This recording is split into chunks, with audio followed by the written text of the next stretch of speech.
A warm welcome to you all to the next session on electronic devices. In the previous session, we had discussed about rectifiers, that is about the PN junction diodes, and we understood three different cases to represent the ideal characteristics of the diode, and also we considered the second approximation and third approximation to represent the practicality or how does a PN junction behaves when it is practically used. Right. So, we included what is called as an offset voltage, which is E naught, and also the resistance that is involved in a diode by an R which is connected in series with the ideal diode. Now, continuing with the same topic, we have few more points to be included under the rectifiers. Now, let us just look into that. Now, we know that when I consider the ideal characteristics of the diode, this is the current and this is the voltage. How did we represent the ideal characteristics of the diode? We represented the ideal characteristics like this, right? Now, if in case we know that practically when I am using the diode, I can't show these characteristics. It is not possible to showcase the same characteristics as that of ideal diode. There is certain changes that is involved. But I need to ensure whatever the diode that I am utilizing in any kinds of circuitry, it has to provide the characteristics which is almost near to that of the ideal case. Now, in order to do that, there are four factors that have to be taken care of, and the four factors are as follows. So, the first and foremost is VBR, the conditions that you need to satisfy to make sure that the characteristics are near to that of ideal case. I have to look into what should be the VBR value, what is E naught value, what about the reverse saturation current that is flowing in the device, and what should be the dependency of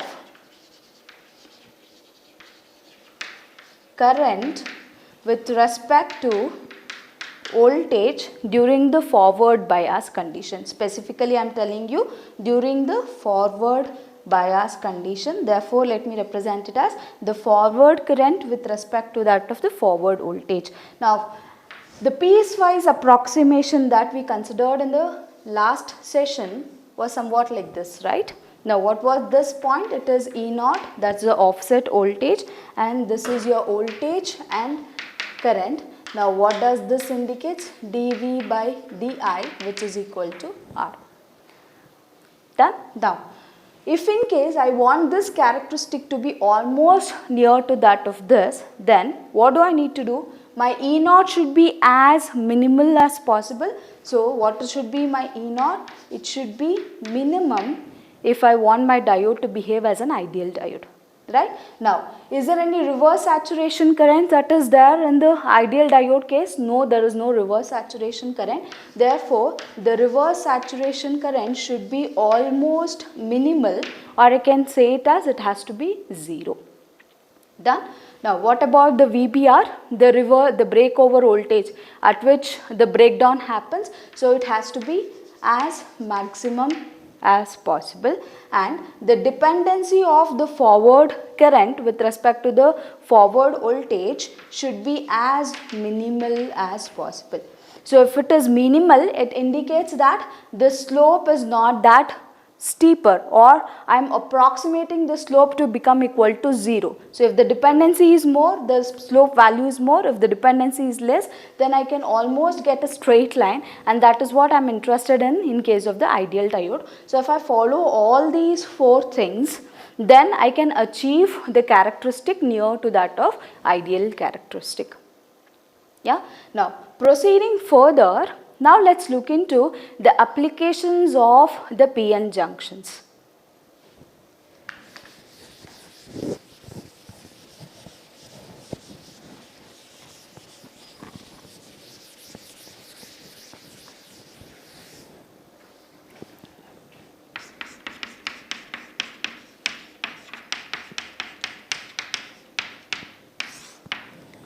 Now, where can I use this PN junction? So, these PN junctions can be used in the circuits where there is a need for wave shaping. So if I want different kinds of waves, the shape of the waves to be different, at that point of time, I can use PN junction and control its operation by providing certain voltage in the forward bias and voltage in the reverse bias, and I can get the shape of the wave according to the requirements. So that is where the first application of the PN junction comes into picture. And the second application is what we refer it as rectification. Now what does this rectification indicates as, if in case I consider a diode, for this diode, if I am providing an AC signal, what is the input that I am providing? It is an AC signal. What will happen? We know during the forward bias condition, this diode will be turned on. As a result, whatever the input that I am providing, this is the positive half cycle and this is the negative half cycle. So whatever the voltage that I am providing, all that can be seen across the load that I will be connecting. As a result, I will represent it as it is, but the level will be reduced because there will be certain drop across the diode, and that's what I will represent. What happens to the negative? So during the reverse bias condition, the diode will be in the off state, that is in the open circuit. Therefore, there will not be any voltage that is being absorbed across the load. Usually the load will be the resistors that I consider. Therefore, this is how I will be obtaining the output waveform. Now what is the average value of this input signal if I consider? Since it has both the positive quantities and the negative quantities, if I consider the average value of this, it turns out to be equal to 0. Whereas if in case I consider for the output signal, the average value that I tend to observe is a positive average value. And this kind of a signal is referred as pulsating DC signal. So what does this diode is basically doing? It is trying to convert the input AC signal to a pulsating DC signal. And this process of conversion of AC to DC is what we call as, or the device is what we refer as rectifiers, and the process is referred as rectification. Therefore, I can say that the diodes can be used wherever we need to convert an AC signal to a DC signal. Now, since it is a pulsating DC, if I want a pure form of DC, what I will tend to do, I will just apply this to any one of the filters and then try to get a pure DC form. Done? So, we got to know the two applications of the PN junction diodes. Now, we will be considering few other applications in the forthcoming classes. So, as of now, we will just remember these. Done? Now, there are certain points that I need to add on to, if in case I want my device to perform rectification properly, or if I want my diode to operate as a good rectifier, then what are all the factors that we have to look into? So, how does the changes in the device, how does the changes in the PN junction will alter the behavior of the whole device? So that is what we will be looking into under the same topic. Okay.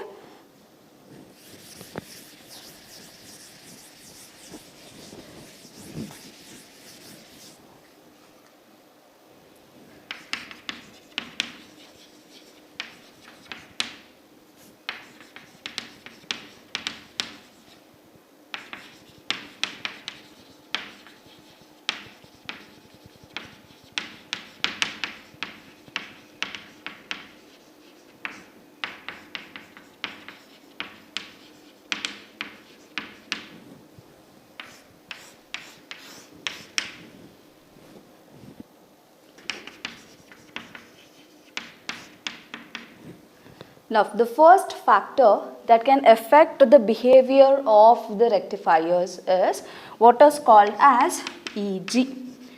Now, we know what is EG.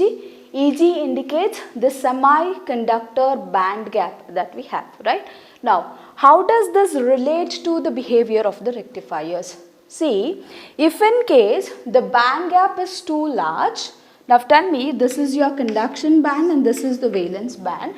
If in case I have a large band gap, will it not affect the amount of temperature that I have to give in order to make sure the electrons which is present in the valence band get excited and move to the conduction band? Will it not alter? Yes, it will alter, right? So if in case my Eg value is less, then the barrier that the electron have to overcome to go into the conduction band is less. If in case my Eg value is more, then I have to provide more amount of temperature so that the electrons get enough kinetic energy to overcome this Eg value and move into the conduction band. Therefore, I can say that based on the Eg, that is a semiconductor gap that is present for any kind of material that I consider, it differs, that is the temperature that I have to provide for the device to trigger or to turn on differs. Therefore, if the Eg value, if it is large, then it indicates that whatever the offset voltage, that is the contact potential, will be more. Therefore, the Eg value also increases in this case. And what happens to the VBR? Since the temperature have to be more and more, the breakover also happens at a larger reverse voltage. Therefore, what happens to the VBR? Even that will increase. And what happens to the reverse saturation current that is flowing? That reduces. So, if my Eg is of large, then it indicates that the contact potential is more, the breakdown that happens is at the larger reverse voltage, and the minimal amount of current that flows in the reverse bias, which is nothing but the reverse saturation current, is reduced in case of larger Eg. And this will have an impact on the behavior of the rectification process that takes place. Now, because of these features, what will happen is the silicon, which has a larger Eg value when compared to that of germanium, is preferred in power rectifiers. So whenever I am dealing with higher voltages, then that kind of rectifiers is what we refer as power rectifiers. So that is where the silicons are preferred over germaniums, because it has higher Eg value. Higher Eg value indicates higher offset voltage, and then larger VBR and less reverse current that is being observed. Done. So this is regarding the factor 1, which is about Eg. Now let's look into the factors that alters the behavior of the PN junction diode. Done. Now coming to the second factor,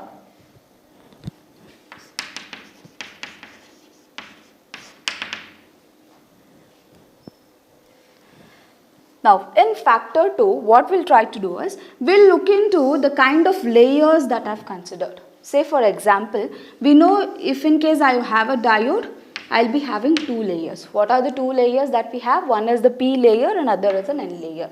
Now, is it necessary that both of them have to be at the same doping concentration? Need not to be. If in case I come under a scenario wherein one of the layers is heavily doped when compared to that of the other layer. So this is what the scenario that I come across. What is it? If in case I have a PN junction wherein the P is heavily doped and N is lightly doped, or the N is heavily doped or P is lightly doped, if this is what the junction that I have, then this also alters the behavior of the PN junction diode. And the one which is lightly doped defines the characteristics of the PN junction. Now, why the one which is lightly doped defines the characteristics? Because we know that the depletion width penetrates here at a lighter note, whereas here the depletion that is happening is widened, or it gets deeper into the lightly doped region. Similarly, if I want to represent here, it will be widened here, whereas here it will be less. The depletion width will be less. Right? When I consider the doping level to be at higher concentration, what happens to the resistance? What is the inbuilt resistance in these layers? It will be minimum, because we have larger free carriers. So large free carriers means the conductivity is more. Conductivity is more means the resistance is less. If in case I consider the lightly doped regions, what happens to the resistance that is offered? The resistance offered by these will be more. Because of the resistance that is offered by these are high, this will in turn result in a phenomenon which is called as I square R heating. So because of the higher resistance of the lightly doped region, there is a heating phenomenon that takes place in the PN junction device whenever I tend to apply certain voltage, and that kind of phenomenon is referred as I square R heating. And this I square R heating is not good for the device. So if in case I want to reduce this, what I can do is, we know the resistance is related as rho L by A. Now what does this rho indicates? The resistivity, which is a constant, which is differs based on the kind of material that I am using, and the length and the area, right? Now if I want to reduce the resistance, then what is that I have to reduce? I need to reduce the length because both of them are directly proportional. Whereas if in case I increase the area, what happens to the resistance? It reduces. So what I have to do? L needs to be reduced, A should be increased, which in turn will reduce the resistance, thereby reducing the I square R heating phenomenon. Yeah, I told you what is the problem that we arise if in case we have a different doping concentrations across a PN junction, that is I square R heating, and what is the solution that you can provide for the same. And this is regarding the second factor. Therefore, the device dimensions also plays an important role when I want to define the characteristics of the PN junction diode. So what I can write the factor 2 is device dimensions. What are the device dimensions that I am interested in? It is the length and the area. Done. So you understood about the factor 1, which alters the rectifier behavior, and factor 2, which alters the PN junction characteristics. Now let's look into two other more characteristics, or the two other more factors.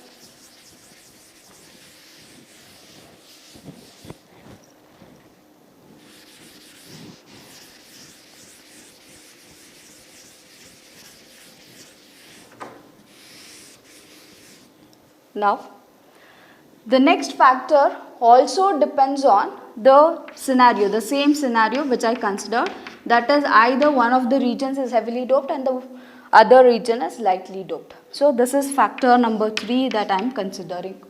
Done? Now, when this happens, we know that the depletion region here is less widened and here it is more widened. Now, if in case you assume that I am trying to provide more amount of reverse voltage, the negative voltage that I am providing to this junction,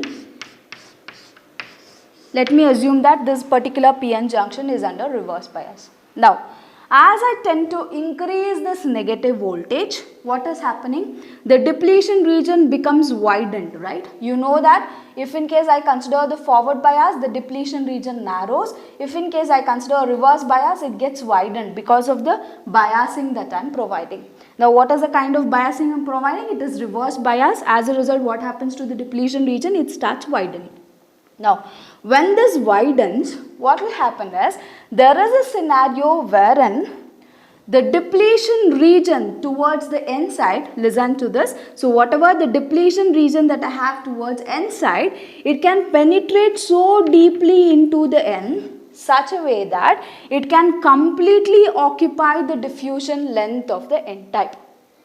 I'll repeat again, whatever the depletion region that I have towards my N type, because of the negative voltage that I am providing, it is easy for this region to penetrate deeply into the N type because it is lightly doped. Now, when it is penetrating deeply into this, how much it can penetrate this? It can penetrate in such a way that it can reach this region.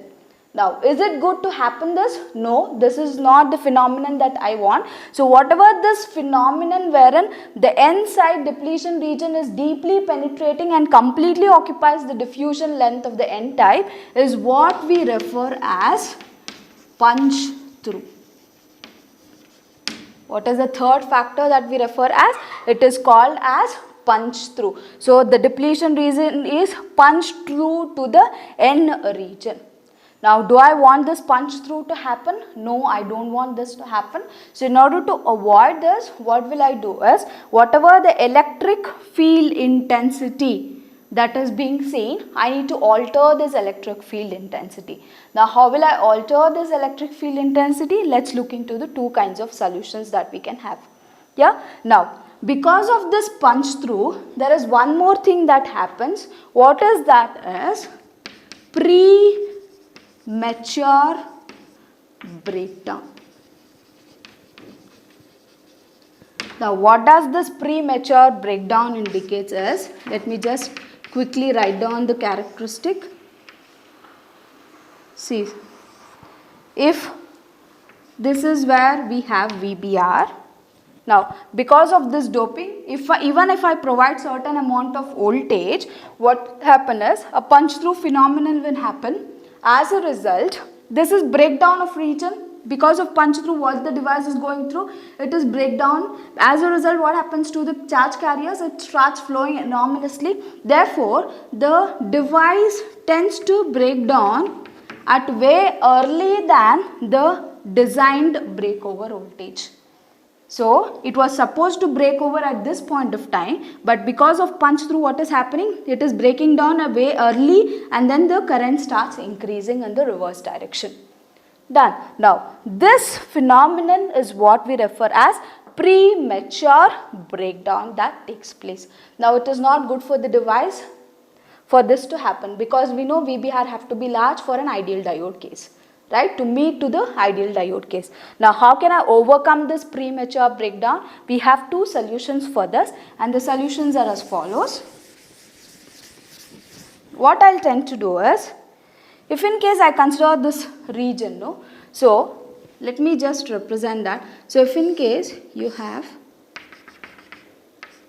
a single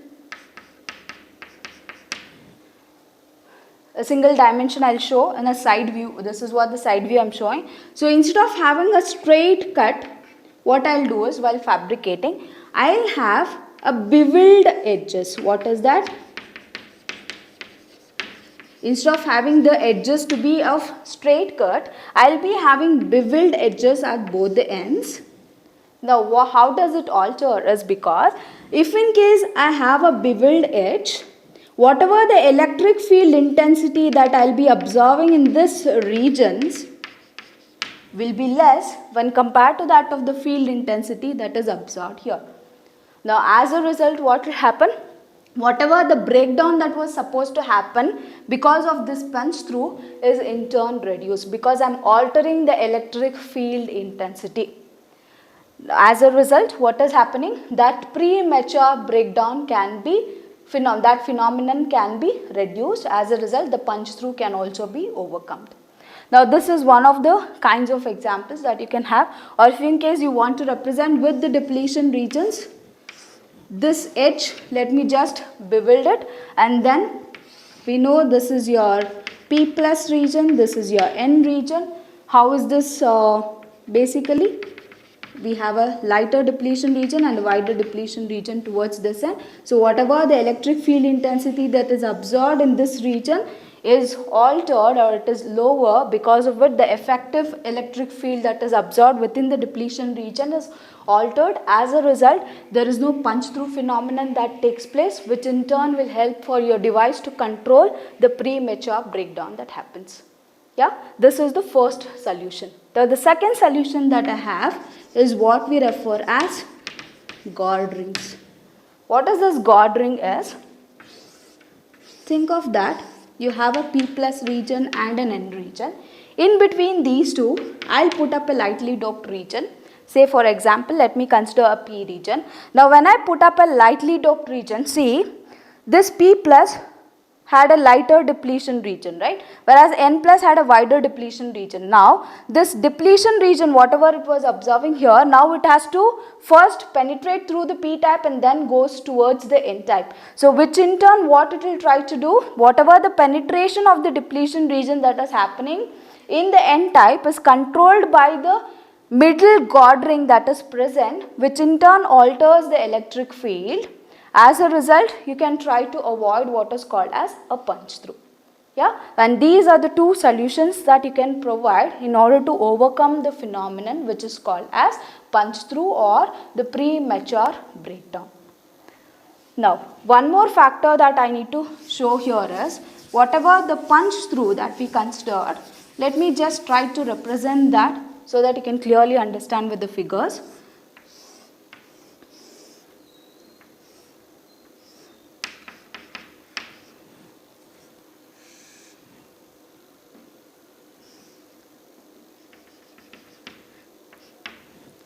Now, as I mentioned, you people know, if in case I want to connect to the conducting wires, what is that in between? I'll be providing at both the sides. It is the ohmic contacts.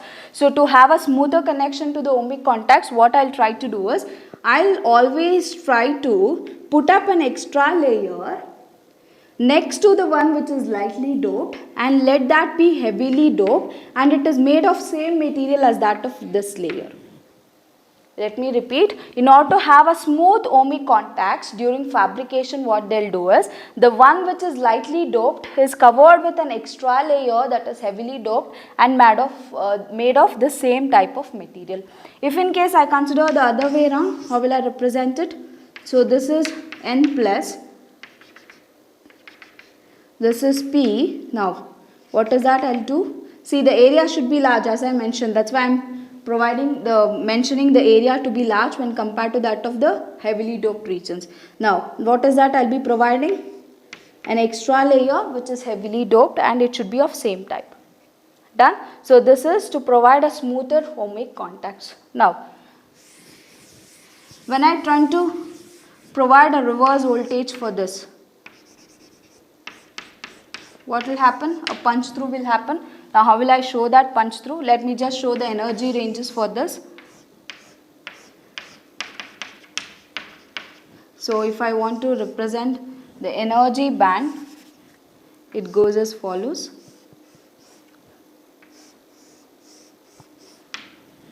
For P plus N, N plus, if the punch through happens, then punch through means what? It completely penetrates and it stops right here, right? So, as a result, this is how I'll be getting the energy band diagram. This is when I connect it in the reverse bias. Done? So, these are all the factors that you have to look into in order to ensure that your PN junction diode is behaving approximately near to that of how does an ideal diode behaves. Done? So, let's have a quick revision. What all we considered under the rectifiers factor? We understood how to represent an ideal diode characteristic, followed by we consider the second approximation, which includes an offset voltage, and the third approximation, which represents the internal resistance that is present. Now, once we are done with this, we understood what are all the four factors that you have to consider to ensure your characteristics of the diode is approximately near to that of ideal diode characteristics. Along with that, we chucked into the applications of the diodes. So, one is wave shaping, and the second application that we considered as rectifiers. Now, what does rectifiers do? It converts AC to DC. Now, if in case I want to have a good rectifier, then I need to choose a device or a material which has a larger EG, which in turn will help you to control the VBR, the reverse saturation current, and the E0 value. And the other factors that we understood is there is an I square R heating phenomenon that takes place. How to overcome that is to control the area and the length. That is, device geometries also plays an important role to define the characteristics of the PN junction. Followed by, we also understood about how to overcome the punch through phenomenon by providing a beveled edge. So, that is a slope at the edges of the PN junction which alters the electric field. As a result, it tries to avoid the punch through phenomenon that takes place. And also a guard ring can also be provided, and along with that, to have a smooth ohmic contacts, we will always be covering or will always be providing an extra layer next to the layer which is lightly doped, and it is made up of the same material but it is heavily doped. We try to represent how exactly to show the energy band diagrams for the same. And this is all the concepts that you have to understand under the topic rectifiers. So, this particular topic till here, it completes the part A of module 2. Now let's start with part B of module 2, which indicates or which explains about the practical applications of the PN junction diodes. Now where I can exactly use this PN junction diodes, so that is what we will be looking into the part B of module 2.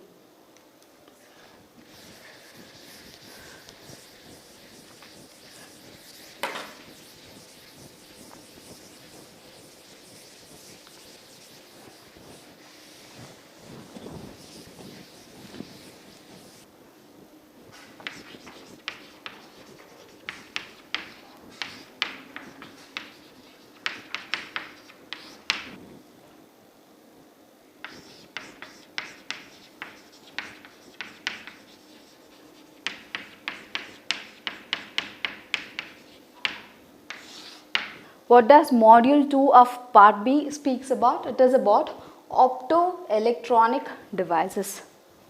Now what is this optoelectronic devices? These are nothing but the electronic devices which deals with the study of the optical energy. How can I define this optoelectronic devices as? This optoelectronics is nothing but it is a branch of the semiconductor physics which deals with the electronic devices that source,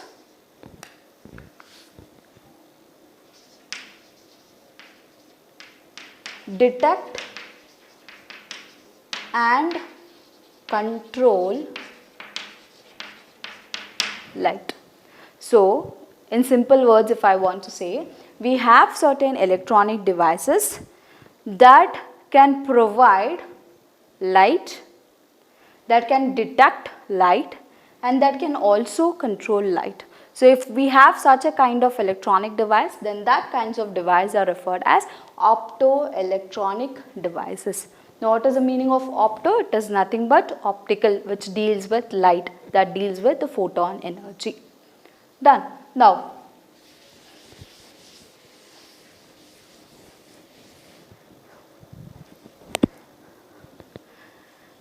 these optoelectronic devices can be of different kinds. So in this particular part of the module, we will be looking into 3 different kinds of optoelectronic devices. One is called as photodetectors, then the solar cells, followed by the light emitting diodes. So what are the 3 devices that we will be looking into?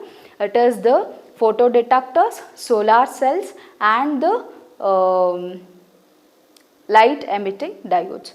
Now, in order to understand these working principles, it is very much important for us to understand what is basically photodiodes.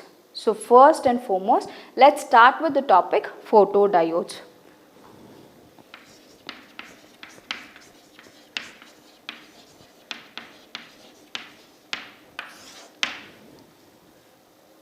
Now, what does this photodiodes indicates as? As a name itself indicates, it is a kind of a diode, it is a kind of PN junction. Now, as we know, when I consider a PN junction, how many terminal device it is? It is a 2 terminal device. Now, if I want to define a photodiode, it can be defined as it is a 2 terminal device that deals with the absorption of the light energy. Since there is a photo which indicates the photon, that is nothing but the light energy, it is the one which deals with the absorption of the light energy. And these are the devices which converts the light energy into electrical current. So what is the energy conversion that takes place? It is the light energy into the electrical energy. So these are the devices that converts the light energy into electrical energy. So let me just note down, it is a 2 terminal device. What does this 2 terminal device do? It responds to light absorption. What does it basically do? It converts the light energy into electrical energy. Done. So these are the key points that you have to remember regarding photodiodes. Now let's try to see how to represent this in a symbol. Yeah, the symbol for photodiode goes as follows. So what is this? A normal diode, right? So what does this terminal indicate? Anode and cathode. Now what is the input? It's a light energy. So how will I represent the light energy? I'll just put some arrows on top of the diode, which indicates it is the light is getting incident on the diode. Therefore that is the input energy, and the output that I'll be getting as an electrical energy. And this is the symbol of the photodiode. Done. Now let's try to understand how does this photodiode works, and based on its understanding, let's try to see how to represent the current equation and the voltage equation to show for the current and the voltage equation for any kind of illuminating device that I consider. Yeah.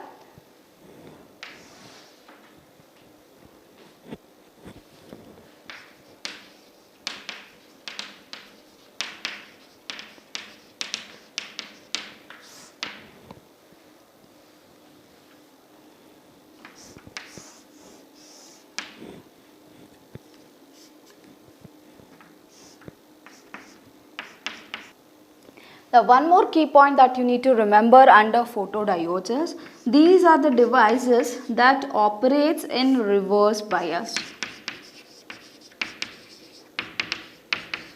A very important point that you need to remember. Why it is in the reverse bias mode we'll look into when we consider the working principle. Done? Now in order to understand the working principle, let me consider a PN junction and let me try to represent that in the reverse biased mode. This is your E and this is your resistance. Done? Now what is that we have? A depletion region. Now what do we have in the p-type material? Majority are holes.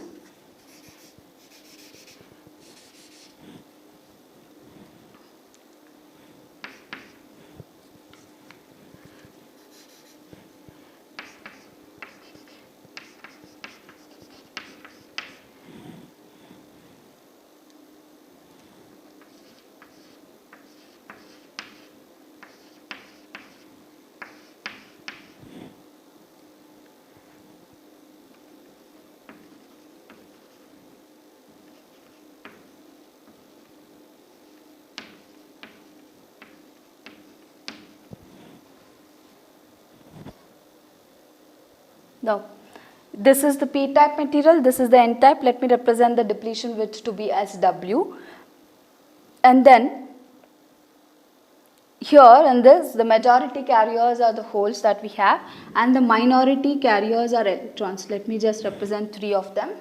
I hope all of you can see this. Yeah.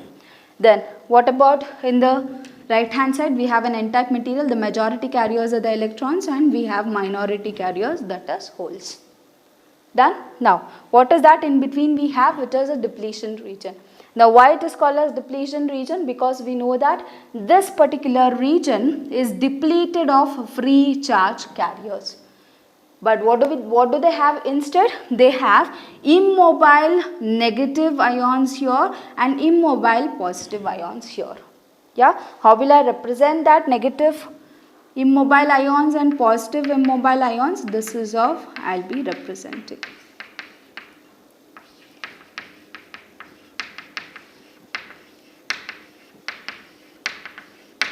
Now we know why the immobile ions are present only here. Why is that? Let me just represent it in the structure like this. Now when I try to have a PN junction, what is happening? This is the region where there is lot more concentration of the holes and there is a lot more concentration of electrons here. Now there is a free electron here. If this is your PN junction, if What does p-type indicates? The majority are holes. Let me represent that there is a hole here, and the n-type there is majority electrons. Now what will happen when they are at a junction? This electron tends to come and occupy this hole. As a result, now this becomes, it is gaining an electron and becomes an immobile negative ion, and since it is losing an electron, it becomes a, what is that? Immobile positive ion, and that's how we are getting this. Now, is there any free hole that is present here? No. Is there any free electron that is present here? No. So it is becoming depleted of the free charge carriers, and that's why we refer this whole region as depletion region. And you know all of these things, right? Now, keeping this in mind, and we know how is the electric field direction. This is how the electric field is being generated. The direction of this is from positive to negative. Now, when I have such a setup, what I'll try to do now is, I'll just represent it here. Okay. Now, when I have such a setup, what I'll try to do is, I'll try to incident a light energy upon this PN junctions. Now what is this light energy? I'll represent this light energy as h nu. What does h indicates? The Planck's constant, and nu indicates the wavelength with the frequency with which this particular light signals are being moving.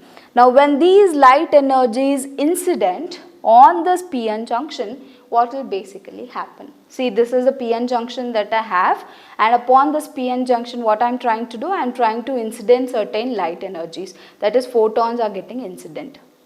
Done. Now, when these photons get incident, what will happen is, whatever the charge carriers that I have within the diffusion lens, so what are these?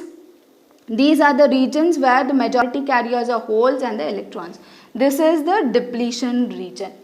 Now, what will happen is, when these light waves incident on this, there is a process of generation of EHP pairs across the PN junction.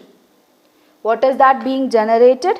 See, when you try to absorb certain light energy, what will happen? You gain certain amount of kinetic energy, right? The electrons tends to gain certain amount of kinetic energy, because of which it can overcome the covalent bonding and then become free. So once it becomes free, what is being generated? A hole is being created and an electron becomes free. So what is that being referred as? EHP generation takes place, because of the optical source that I am providing.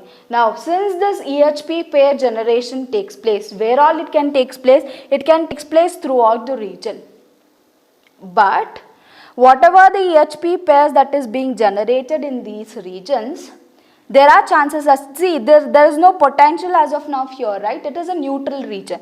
Here also the n-type is a neutral region, which we already have considered in the previous energy band diagram. So, since it is neutral regions, what is happening is, whatever the EHP pairs that is being generated, they tend to either recombine or they wander simply within this region, because they are not under influence of any electric field.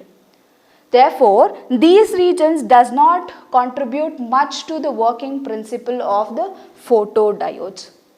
Whereas, if I consider the depletion region, this is the region which plays a vital role in the working principle of photodiodes. Now, how does that basically happen? See, we have immobile positive and negative ions here. They are satisfied and they are staying there, right? Now, what I am trying to do, I am trying to provide certain amount of light energy. When this light energy incidents on this negative immobile ion or a positive immobile ion, obviously the electron, so if I represent one of the atom, that is the immobile ion that is present here, if I write to represent the valence orbit, what does it contain? All 4 electrons, which is having covalent bonding with the rest 4, right? Now, upon this, if I incident certain light energy, what will happen? The electrons will gain enough energy, and these electrons tends to break the covalent bond and becomes a free electron. As a result, what is happening? free electrons are being generated in this region and free holes are being generated in this region, and now it no longer belongs to the region where it is depleted of charge carriers. We have free charge carriers now because of the optical energy that have incident on it. Done. Now, when these electrons, free electrons or holes are generated within the depletion region, you might question me, will it not possible for these to again recombine? Yes, there are chances, but you need to remember one thing, there is an electric field that is being present within this depletion region that provides or that puts a force on these free charge carriers.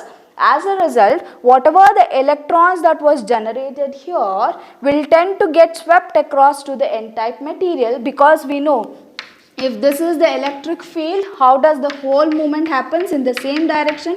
How does the electron carriers moves in the opposite direction? So if this is the electric field direction, the electrons which was generated in this region tends to move in this direction and get swept across to the negative terminal of the battery, towards the N region, and to get attracted towards the positive terminal of the battery.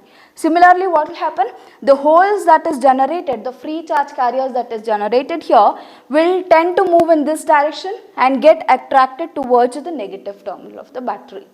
That's why there are no chances of recombination that can take place within the depletion region. Now tell me, priorly, how many minimal charge carriers we had? There are only few electrons that was present and few holes that were present now. Now, what is happening? Whatever the electrons that was present here, it is getting swept across to the n side. As a result, what happens to the carrier concentration that I can find? Will it be same? No, it will tend to increase, right? So now when it tends to increase during the reverse bias, what happens to the reverse saturation, the current that I can find in the device? Even that will tend to increase. And that's how I'll try to create a current by providing the optical energy. Now, I told the electrons are moving in this direction, right? If I want to represent the conventional current direction, how will I represent the conventional current? Whole movement. How is the whole movement happening? It is from the N type to that of the P type, right? So when this is the way in which the direction of the current happens, so that's why we say the current which is generated because of the optical source flows from which direction to which direction? It is from N to P, which is opposite to that of the current which flows because of the thermal excitation that takes place. I hope all of you got this point. So what all you understood? So in this regions, if there is a charge EHP generation, it doesn't matter, because either they can recombine or they can wander around, because they are not under the influence of any electric field. But when I consider here, since the EHP pairs are being generated and as it is under the influence of electric field, before the recombination happens, these charge carriers get swept across to the N-type material and the holes get swept across to the P-type. As a result, the charge carrier concentration increases, which in turn results in increase in the reverse saturation current.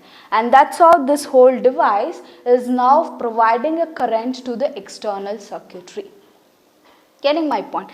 So, we'll come into that details a little later. So, understand this is the working principle of a photodiode. Done? Now, we have few more things to inculcate in this. So, that we'll consider under a subsection of photodiode, which speaks about the current and the voltage equations that you have to represent for a photodiode.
Now let's try to write down the current equation first and then we look into the voltage equation.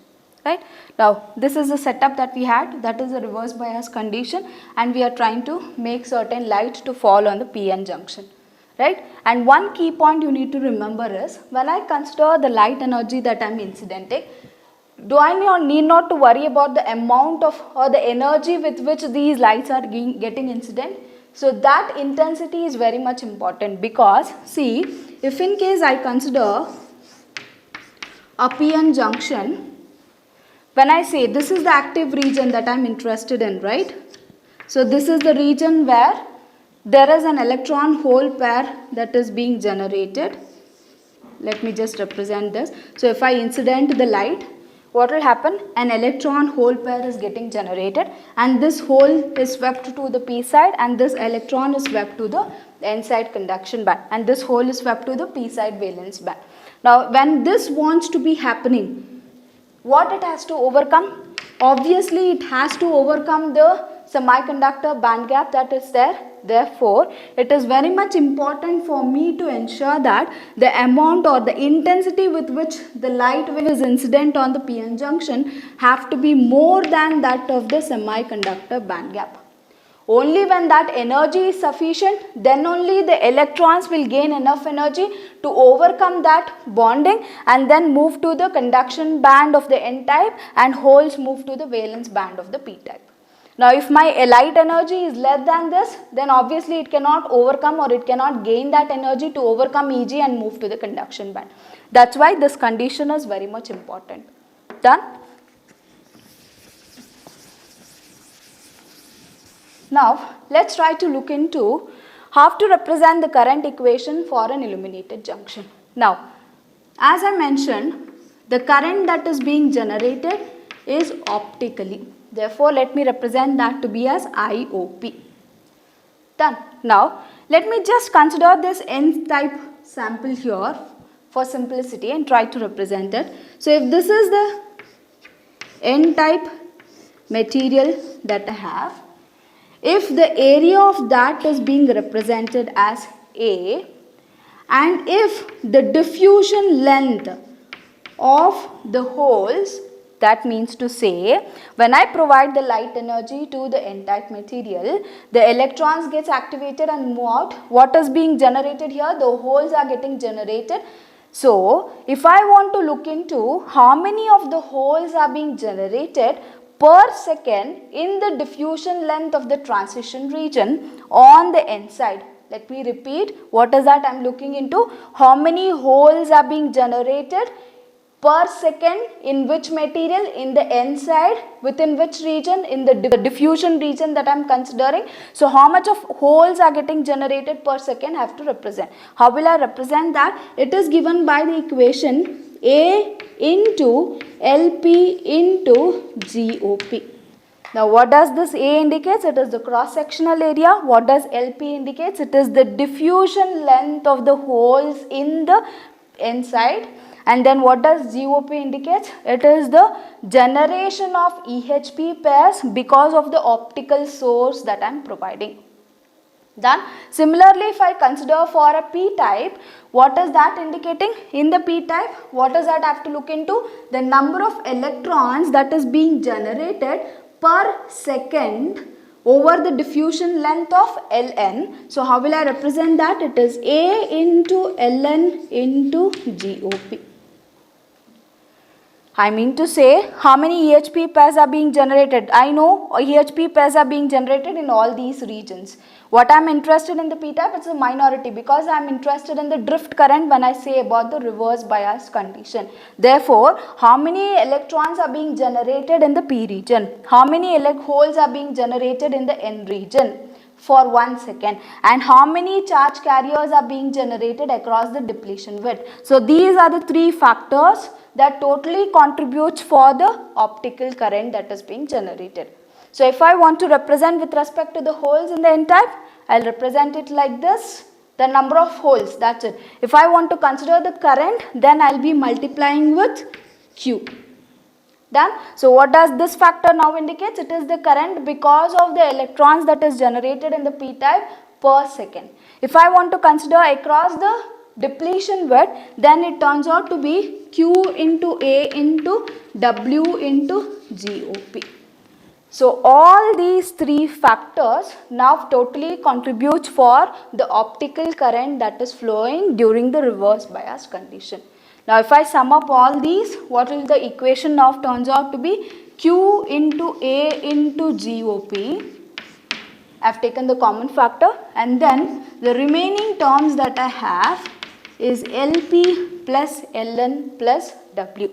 Now let me just say what all these factors indicates. This is the optical current, the Q indicates the charge, A indicates the cross sectional area, the generation of EHP because of the optical source, LP indicates the diffusion length of the hole in the N side, diffusion length of the electron in the P side, and W indicates the depletion width that I am considering.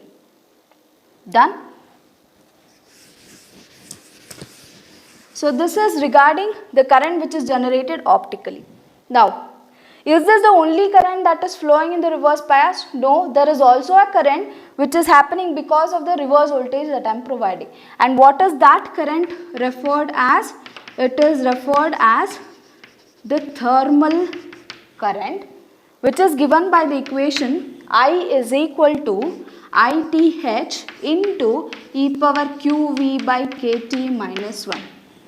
All of you are aware of this diode equation which we have already come across, right? Whereas what does this ITH indicates? It is the current which is generated when I thermally excite and generate the EHP pairs. Thermally exciting means increasing the temperature. Now, the summation of these two will now result in the total current that is flowing in the device under the reverse bias condition. Therefore, the total current, if I want to represent, what is that total current being referred as?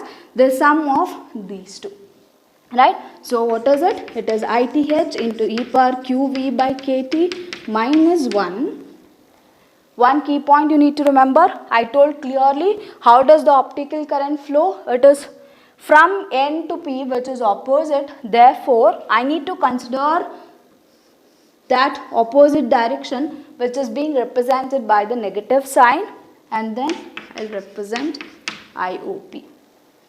Now, this ITH is given by an equation which goes as follows. You just have to remember this equation. We will not go into the derivation of that because it is out of the scope of syllabus. So, what does ITH represents as? It can be given as Q into A into Ln by tau n into NP plus LP by tau P into Pn. So, this whole factor is ITH into e power QV by KT minus 1, then minus of what is IOP? Let me just substitute that. It is Q into A into GOP into LP plus Ln plus W. And this whole equation relates to the total current that is flowing under the reverse bias condition. Done. Now, what does this Ln indicates? As I mentioned, it is the diffusion length of the electrons in the P side, diffusion length of holes in the N side. Np indicates the concentration of the electrons in the P side.